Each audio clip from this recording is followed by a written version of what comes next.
00.32. Mentari pagi mulai terbit. Anissa bangun dan merapihkan tempat tidurnya. Lalu turun menuju dapur untuk memasak. Anissa memilih masak nasi goreng untuk sarapan paginya. Setelah selesai, Anissa meletakkan nasi gorengnya di atas meja makan, dan naik lagi ke kamar untuk membersihkan tubuhnya. Dengan dandanan yang seadanya, Anissa mengambil tasnya berniat untuk langsung berangkat setelah sarapan pagi. Namun, betapa terkejutnya saat melihat nasi gorengnya sudah habis dan menyisakan piring kotor saja. Gelas yang berisi air minum pun sudah kosong. Anissa celingukan mencari siapa yang sudah memakan makanannya. Kok bisa kosong gini? Perasaan gak ada orang lagi di sini.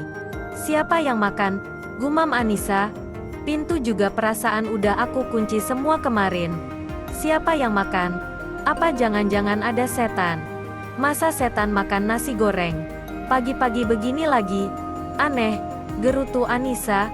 Apa Tuan Raihan pulang ke rumah ini ya? Tapi gak mungkin kan? Orang dia bilangnya gak kesini, beberapa hari. Bikin merinding deh. Anissa bergidik ngeri. Namun, saat Anissa membalikkan tubuhnya, terlihat Raihan sedang berdiri di bawah tangga. Kenapa mukamu begitu? Kayak lihat setan aja. Ucap Raihan santai. Jadi Tuan, setan yang udah makan nasi gorengku. Gerutu Anissa yang didengar oleh Raihan. Kamu anggap saya setan?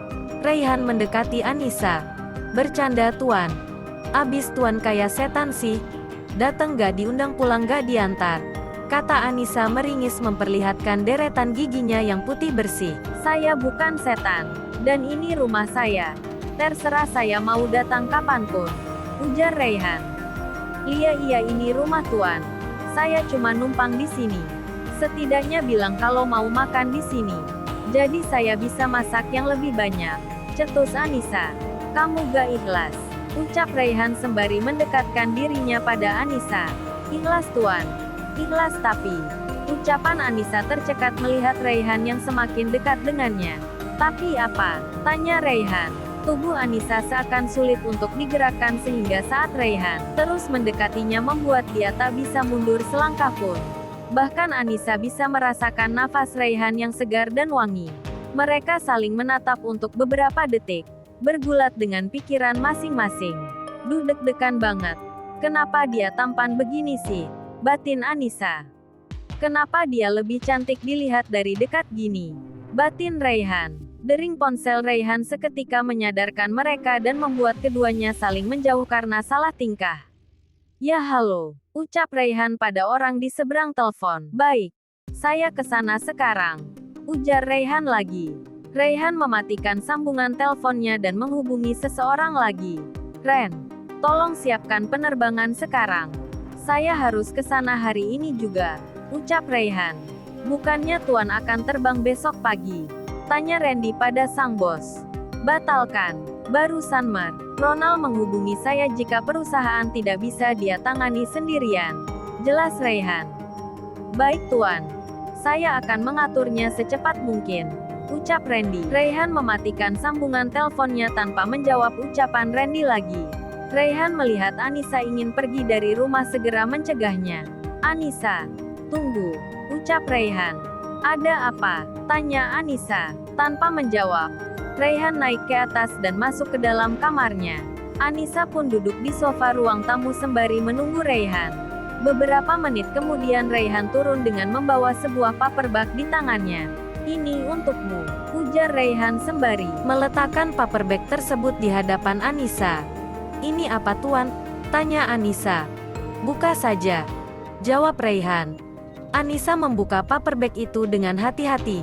Dan betapa terkejutnya saat dia mendapati sebuah ponsel pengeluaran terbaru yang harganya begitu fantastis di dalam kotak.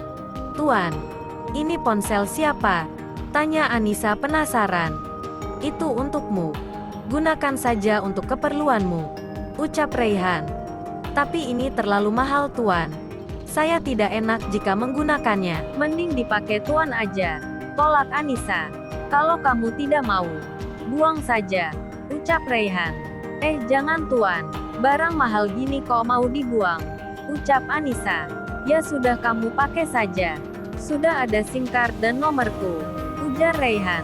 Tapi ini beneran kan? Apa saya juga harus mencicilnya? Tanya Anissa. Itu bonus untukmu asal kamu tetap mengikuti perintah dan aturanku, ucap Raihan. Kapan aku melanggar perintahmu? Hal sepele juga aku lakuin, gumam Anissa ketus. Berani menjawab, ucap Raihan. Enggak.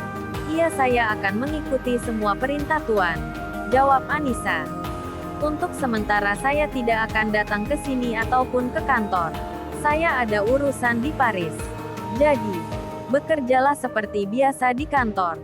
Dan kamu juga boleh beristirahat di kamar pribadi yang ada di ruangan saya. Tapi satu hal, jangan pernah membawa siapapun ke rumah ini tanpa terkecuali. Hanya Bibi dan Mang Yono yang boleh keluar masuk rumah ini selain kamu. Walaupun orang itu hanya di depan rumah, tetap saja tidak diperbolehkan, jelas Raihan. Kalau sahabat saya boleh gak Tuan? Tanya Anissa. Tidak boleh, jawab Raihan singkat. Pelit amat sih, gerutu Anissa lirih. Terserah kamu mau bilang apa. Yang jelas jangan pernah melanggar apa yang saya perintahkan jika tidak ingin mendapat hukuman dari saya, ujar Raihan. Lia siap Tuan Muda, ucap Anissa. Jangan keluar di malam hari atau pulang terlalu larut malam. Paham, ujar Raihan. Iya paham, jawab Anissa. Ya sudah, saya pergi dulu. Saya tidak akan ke kantor mulai hari ini, ujar Raihan. Baik Tuan. Hati-hati di jalan, ujar Anissa. Kamu jaga diri baik-baik. Dan maaf sarapan saya makan. Nanti saya minta Randy untuk mengganti sarapanmu, ucap Raihan. Siap Tuan. Tapi untuk makanan gak perlu diganti. Nanti saya bisa beli sendiri, jawab Anissa. Raihan pergi meninggalkan Anissa yang masih tidak percaya dengan ponsel yang dia pegang. Gaji yang aku sebulan aja gak ada setengahnya dari harga ponsel ini, gumam Anissa. Beruntung banget punya bos super baik kayak Tuan Raihan. Ya walaupun sering bikin kesel sih, tapi gak apalah. Semoga kebaikan dia tulus sama aku, ujar Anissa sembari menyimpan ponsel tersebut ke dalam tas. Anissa bergegas berangkat ke kantor menggunakan angkutan umum seperti biasa. Sesampainya di kantor, Anissa mulai bekerja seperti biasa. Sedangkan Raihan sudah berangkat ke Paris dengan menggunakan helikopter pribadinya. Sebenarnya, Raihan sedikit gelisah harus meninggalkan gadis itu sendirian.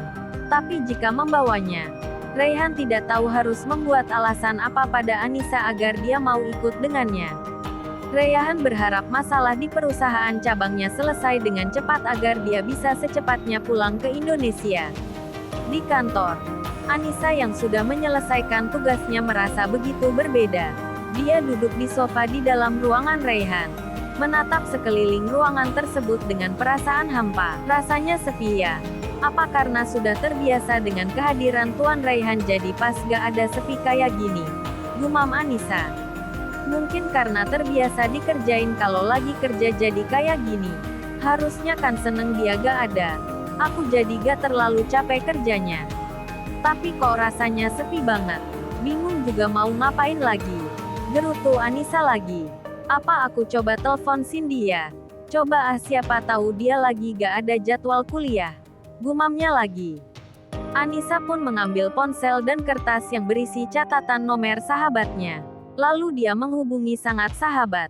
Lama Anissa menunggu jawaban dari Cindy sampai akhirnya panggilan itu diangkat oleh Cindy. Halo, siapa? Tanya Cindy di seberang. Ini aku Anissa. Kamu lagi ada kelas, ucap Anissa. Anissa, ini nomor siapa lagi? Hampir aja gak aku angkat, ujar Cindy. Ini nomorku. Aku baru dapat ponsel baru, jawab Anissa. Kamu kapan beli ponselnya? Kok baru hubungi aku? Perasaan semalam kamu gak beli ponsel pas bareng sama aku, tanya Cindy penasaran. Aku dikasih sama bos Raihan tadi pagi. Jadi baru sempat hubungi kamu. Maaf ya, ucap Anissa. What? Dikasih? Seriusan dikasih sama Pak Raihan? Gila, ini mah udah fix dia ada rasa sama kamu Nis, ucap Cindy kaget. Jangan mengada-ada kamu. Katanya ponsel ini buat bonus aku. Awalnya aku menolak. Tapi daripada disuruh dibuang, ya akhirnya aku terima aja. Jelas Anissa. Aku gak percaya. Pokoknya nanti kita harus ketemu. Kamu harus jelasin yang benar. Gak mungkin itu cuma bonus. Ucap Cindy. Aku gak bohong Cindy. Ujar Anissa meyakinkan. Udah ah. Nanti harus ketemu. Udah dulu ya. Aku mau masuk kelas lagi abis ini. Kamu hutang penjelasan sama aku. Bye. Ucap Cindy yang langsung mematikan sambungan teleponnya tanpa menunggu jawaban dari Anissa. Anissa yang sudah selesai dengan kerjaannya, turun ke lantai bawah berniat mencari Atika. Namun, dia tidak menemuinya. Lantas Anissa menuju ke pantry dan bertemu dengan Ibu Ana sang kepala OB. Bu Ana, maaf apa Ibu melihat Mbak Atika? Saya mencari di lantai bawah tapi gak ketemu. Tanya Anissa. Tadi lagi bersihin lantai 2 Nis. Oh ya, apa kamu masih banyak pekerjaan? Tanya Bu Ana pada Anissa. Kebetulan kerjaan saya sudah selesai Bu. Makanya saya cari Mbak Atika. Niatnya mau bantu pekerjaan dia. Ucap Anissa. Gini, kamu bantuin saya bersihin ruang meeting aja ya. Soalnya 1 jam lagi ruangan itu mau dipakai sama Tuan Randy. Tapi OB yang lain masih belum selesai kerjaannya. Jelas Bu Ana. Baik Bu. Saya kerjakan sekarang saja kalau begitu.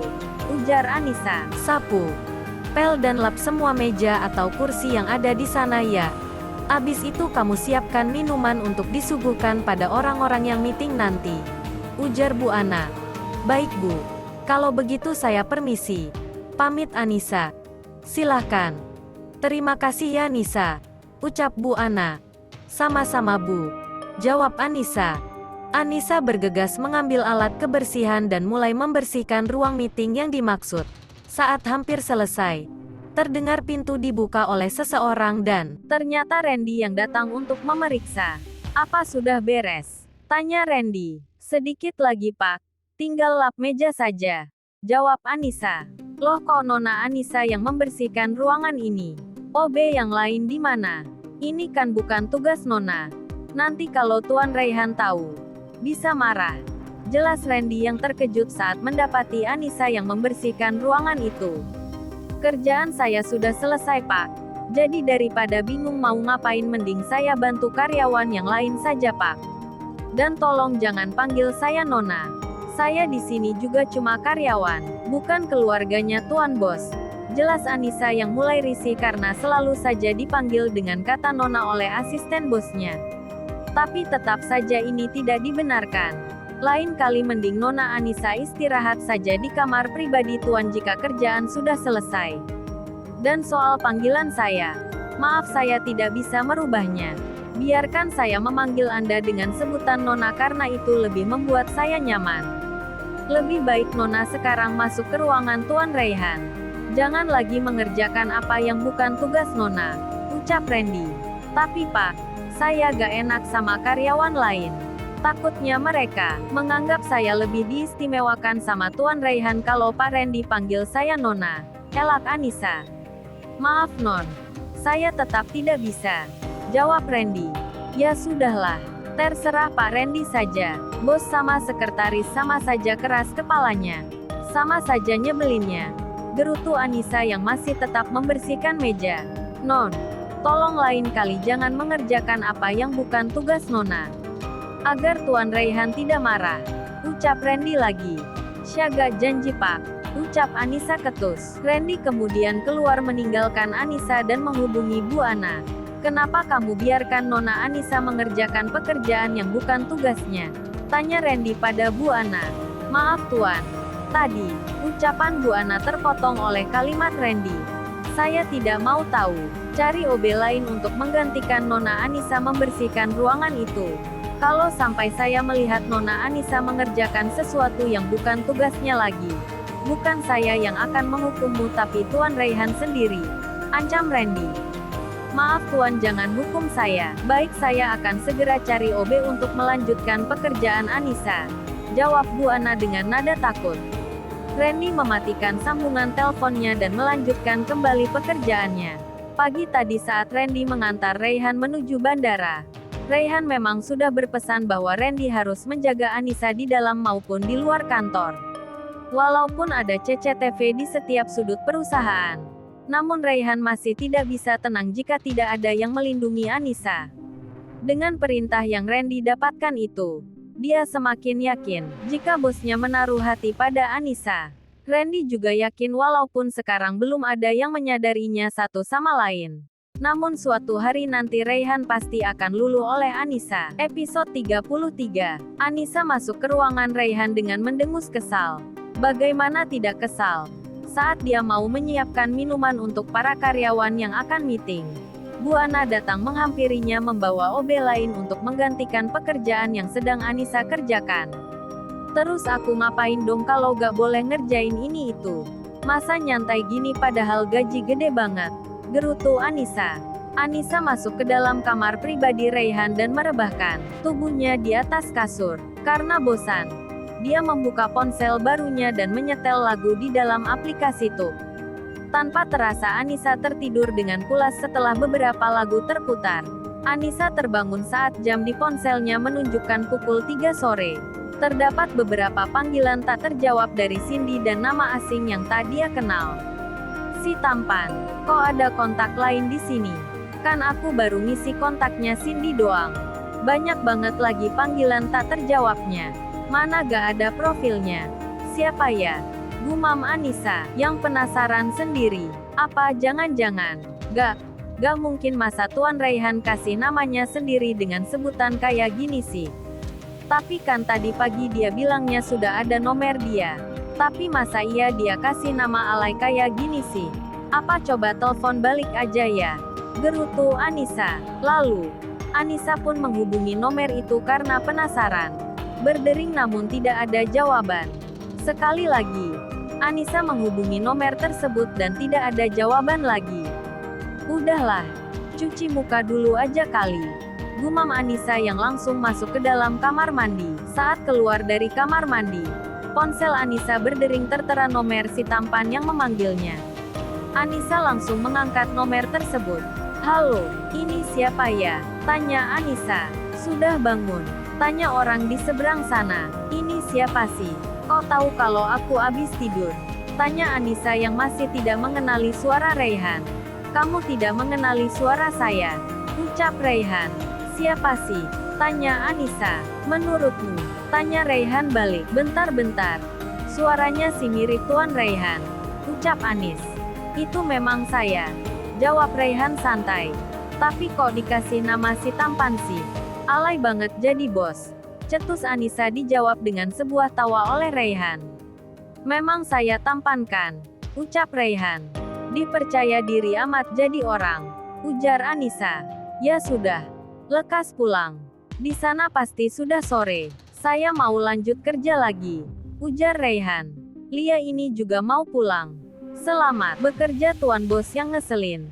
Ucap Anissa. Tanpa dijawab, Raihan langsung saja mengakhiri panggilan tersebut. Kan ngeselin banget memang. Langsung matiin gitu aja tanpa jawab. Udah dikasih semangat juga. Dasar bos nyebelin.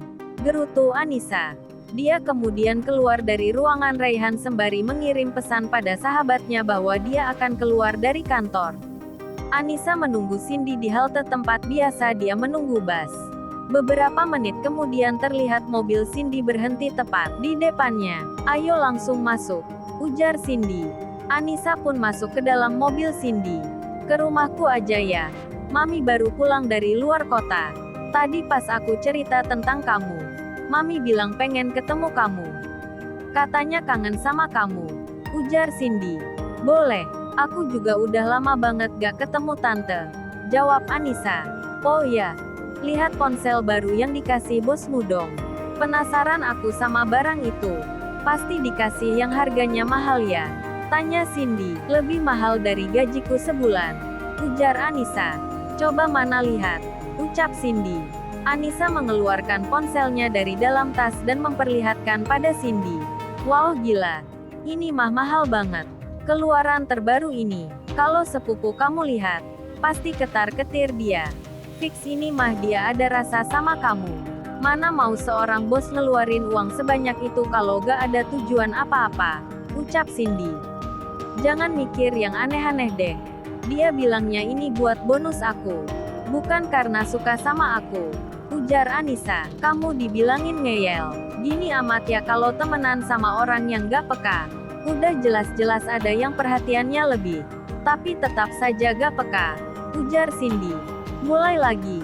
Jangan bikin aku berharap sama yang gak pasti deh kamu. Ujar Anissa. Dikasih tahu yang bener juga gak percaya. Ujar Cindy.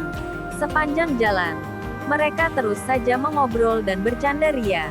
Sampai akhirnya tiba di rumah Cindy. Mereka turun dan masuk ke dalam rumah. Mam, Mami, Mam, Mami di mana? Teriak Cindy. Kamu duduk dulu ya. Aku panggilin Mami. Kayaknya lagi di kamar deh. Ujar Cindy. Anissa duduk di sofa ruang tamu sembari menunggu Cindy memanggil maminya. Mam, coba tebak aku bawa siapa ke sini? Ucap Cindy saat melihat maminya di kamar. Emang kamu bawa siapa? Pacar? Tanya mami Cindy santai. Pacar mulu yang mami tanyain. Udah tahu anaknya jomblo akut. Ujar Cindy. Ya siapa tahu pas mami tinggal, udah punya pacar. Ujar mami Cindy. Boro-boro punya pacar, gebetan aja gak punya. Ujar Cindy. Ya sudah. Kamu bawa siapa ke sini? Tanya mami Cindy. Orangnya di ruang tamu. Mami turun yuk. Ajak Cindy. Cindy dan maminya pun turun menuju ruang tamu. Anissa. Ya ampun. Mami kangen banget sama kamu. Apa kabar sayang? Ucap maminya Cindy langsung memeluk Anissa saat tahu tamunya adalah Anissa. Alhamdulillah baik tante. Tante, apa kabar? Tanya Anissa. Alhamdulillah baik juga. Kamu makin cantik saja Nisa. Ucap maminya Cindy. Tante bisa saja. Tante juga makin cantik kok. Jawab Anissa. Masih aja manggil tante. Coba panggil mami. Biar mami bisa ngerasain punya anak dua. Ucap maminya Cindy. Gak enak tante. Ucap Anissa. Gak enak sama siapa? Sama Cindy. Dia mah biarin saja jangan dipeduliin. Canda maminya Cindy. Yeye mami mah kalau udah ketemu Anissa, lupa sama anak kandungnya. Cetus Cindy. Sayang, jangan pulang dulu ya. Kita makan malam bareng di sini. Mami udah lama banget gak makan bareng sama kamu loh. Ujar maminya Cindy. Boleh mam kalau gak ngerepotin. Jawab Anissa. Nah gitu dong panggil mami. Kan enak didengar. Ngomong-ngomong Nisa masih sama keluarga Paman Arya atau udah pindah? Tanya maminya Cindy. Nisa udah gak di rumah itu lagi mam. Sekarang Nisa tinggal di rumah bos Nisa. Jawab Anissa. Di mana? Kamu udah kerja. Syukurlah kalau kamu udah gak tinggal lagi sama mereka. Ucap maminya Cindy. Di dekat jalan biru mam. Iya Nisa kerja jadi office girl. Jawab Anissa. Mau bekerja jadi apa saja gak apa. Yang penting halal. Apa kamu gak ada niatan kuliah? Sayang loh kecerdasanmu gak dipakai. Ucap maminya Cindy. Niat sih ada mam. Cuma nanti saja kalau udah kekumpul dananya. Ucap Anissa. Kalau kamu mau, mami bisa bantu biayain kamu kuliah sampai sarjana kok. Ucap maminya Cindy. Gak usah mam. Nisa pengen kuliah pakai uang Nisa sendiri. Tolak Anissa. Ya udah kalau itu mau kamu. Tapi kalau kamu butuh bantuan apapun, kamu harus bilang sama mami ataupun Cindy ya. Kami siap membantu kamu. Sekarang kalian senang-senang dulu saja. Mami mau ke kamar dulu ya. Ujar maminya Cindy yang dibalas anggukan oleh Anissa. Ke kamarku yuk. Ajak Cindy. Boleh. Jawab Anissa. Mereka berdua naik ke kamar Cindy. Saat ingin duduk di kasur, ponsel Anissa berdering tanda panggilan masuk. Ya halo, sapa Anissa. Di mana? Tanya Raihan di seberang telepon. Ya, yang menghubungi Anissa adalah Raihan. Di rumah Cindy. Kenapa emang? Ucap Anissa. Jangan pulang terlalu larut. Jam 9 harus sudah ada di rumah. Ujar Raihan. Iya. Udah kayak emak nyuruh anaknya pulang aja sih. Gerutu Anissa. Raihan mematikan sambungan telepon ya tanpa menghiraukan jawaban Anissa. Kenapa kamu? Tanya Cindy. Gak boleh pulang kemalaman. Jawab Anissa kesal. Sama bosmu. Tanya Cindy lagi. Iyalah. Siapa lagi? Bikin kesal saja. ujar Anissa. Cie, ada yang perhatian nih, goda Cindy. Perhatian apaan? Bikin kesel iya. Serasa dikekang tahu gak kalau kayak gini. Sama bawahannya saja kayak gini apalagi sama istrinya. Ucap Anissa. Sama istrinya ya lebih romantis lah. Ucap Cindy. Orang dingin kayak dia emang bisa romantis. Kayaknya enggak deh. Ujar Anissa. Obrolan mereka masih berlanjut sampai ketika Mami Cindy masuk dan mengajak mereka untuk makan malam. Jam menunjukkan pukul 8 malam saat acara makan malam itu selesai dan Anissa pamit untuk pulang. Sering-sering main ke sini ya Nis. Biar Cindy ada teman di rumah. Kalau perlu nginep saja di sini. Ujar Mami Cindy. Makasih makan malamnya Mam. Nisa pamit pulang dulu. Ujar Anissa. Hati-hati di jalan ya, dan Cindy jangan ngebut-ngebut bawa mobilnya. Ini udah malam. Ujar Mami Cindy. Siap Mami. Jawab Cindy. Cindy mengantar Anissa hanya sampai depan supermarket karena memang tidak diperbolehkan mengantar sampai depan rumah.